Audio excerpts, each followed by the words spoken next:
So, kailangan natin ng manul. Itong manul na to ay 2 ulong manul na malalaki. And then, 2 pirasong red pepper. And then, luya. So, ang kailangan natin gawin is i-mix natin itong lahat para mas madali. Gamitan natin ng mixer. Yan.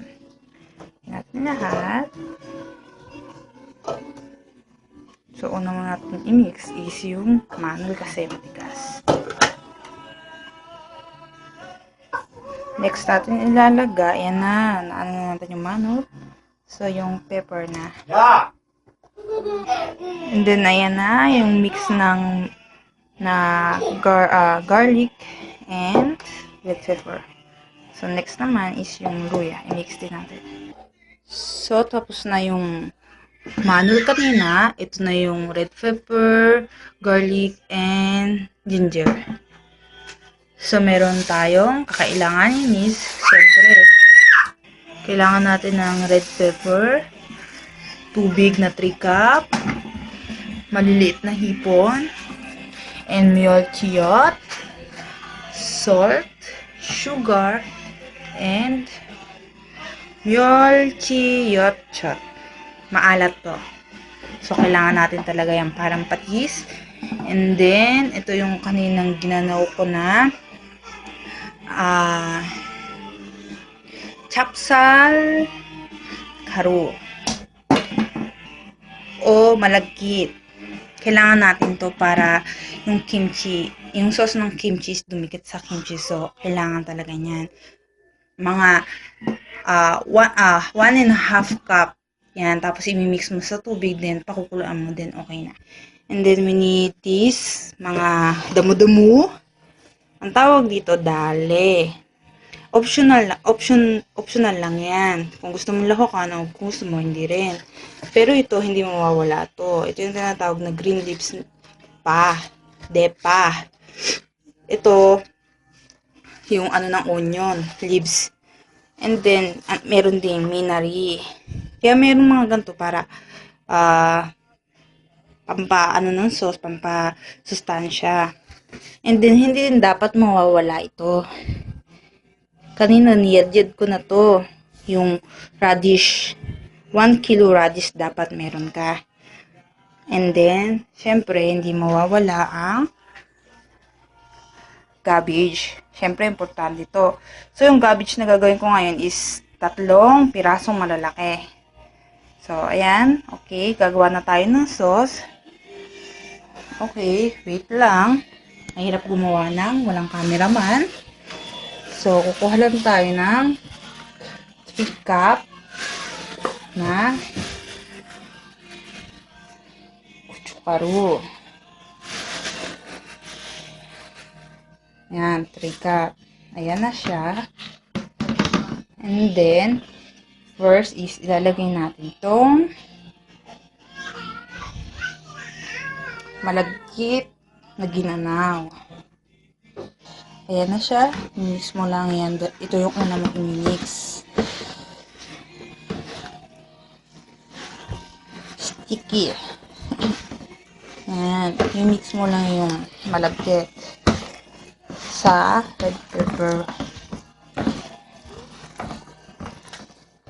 So, ayan na yung pinaghalong malagkit at red pepper powder.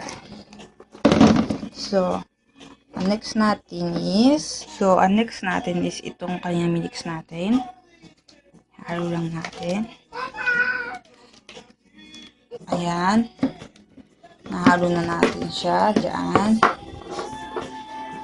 So, need natin ng salt. Ayan. Isa.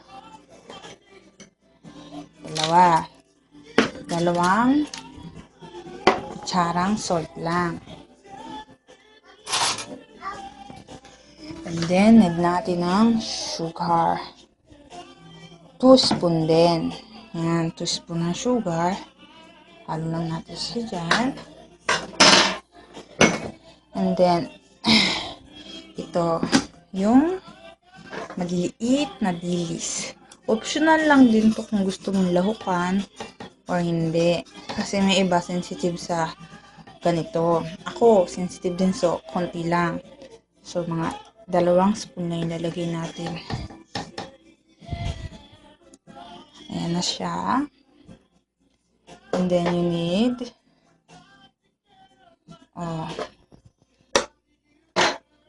this mule cheese. Matamis to, so konti.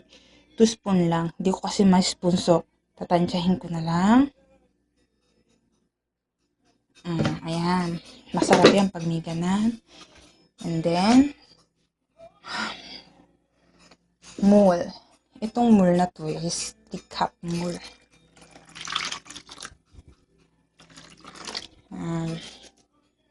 Yan. Lalagay mo lang yan dyan. And then, mule chiyot or patis nila. So, gagawa natin siya ng 1.5 na ganito. Yan. Nahulahok lang yan.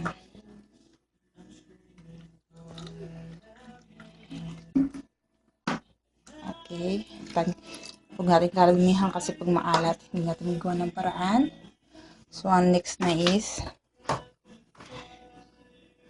ito, yung mga dahon-dahon. Pero, mix muna natin to bago natin ilagay yung dahon-dahon, okay?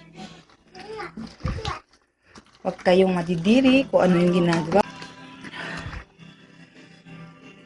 Ayan. Yan, mga above 5 minutes ko siyang hinalo. So, kita nyo naman. Mix na siya. Maanghang. Siyempre, kimchi eh. Pero pag nalagay na yung, pag tumagal na yung cabbage tsaka ng sauce, mawawala din yung anghang. Mafe-fail din. So, gagawin na natin next is, hahaluin na natin. Lalagyan na natin itong sauce ha. Cabbage. Okay. Maglalagay na tayo ng sauce. Yan. Ang paglalagay ng technique, kapahid, dun sa sa pinakadulo, lalagyan mo na sauce kasi pag tumagal, dun makukuha yung sarap. Yan. Papahiran lang silang papahiran hanggang sa matapos. Okay? Basta ang technique, sa pinaka dito, doon mo lalagyan ng kimchi simula pababa. Okay?